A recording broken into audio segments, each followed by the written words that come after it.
সাদা ধবধবে বরফে ঢাকা পাহাড়ের ঢাল, উপর থেকে তীব্র বেগে স্কি করে নিচে নেমে আসছেন একদল পর্যটক। ঠিক সেই মুহূর্তেই পাহাড়ের বুক চিরে আকাশে উঠছে কুণ্ডুলি পাকানো কালো ধোঁয়া আর ছাই। মাটির গভীর থেকে আসা গুমগুম শব্দে কেঁপে উঠেছে চারপাশ।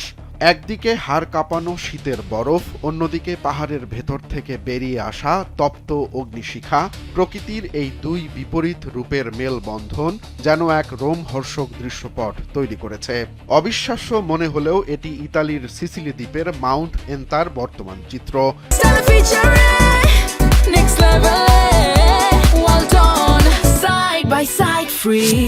ইউরোপের সবচেয়ে সক্রিয় এই আগ্নেয়গিরিটি সম্প্রতি আবারও জেগে উঠেছে, আর এই অগ্নুৎপাত দেখতেই সেখানে ভিড় জমিয়েছে শত শত পর্যটক ও স্কিয়ার। ভূতাত্ত্বিক মিউরিজিও ডি অ্যাঞ্জেলোর ভাষায় পাহাড়টি যেন জীবন্ত হয়ে উঠেছে।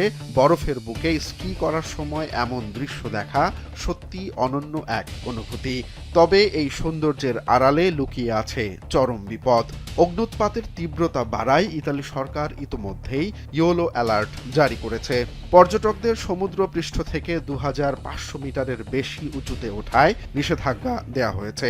আগ্নেয়গিরি বিশেষজ্ঞ এনরিকো রসিটি জানিয়েছেন, বর্তমানে পাহাড়ের চূড়ায় স্ট্রম্বোলিয়ান অ্যাক্টিভিটি চলছে, যার ফলে জ্বালামুখ থেকে ক্রমাগত লাভা ও জ্বলন্ত পাথর ছিটকে বের হচ্ছে। প্রায় 3369 মিটার উচ্চতার এই পাহাড়টি 2013 সাল থেকে ধারাবাহিকভাবে সক্রিয় রয়েছে। যদিও কর্তৃপক্ষ বলছে নির্দিষ্ট সীমা মেনে চললে এটি পর্যটকদের জন্য নিরাপদ, তবুও আগ্নেয়গিরির এই রুদ্র মূর্তি যে কোনো সময় বড় বিপদের কারণ হতে পারে বলে সতর্ক করছেন বিজ্ঞানীরা।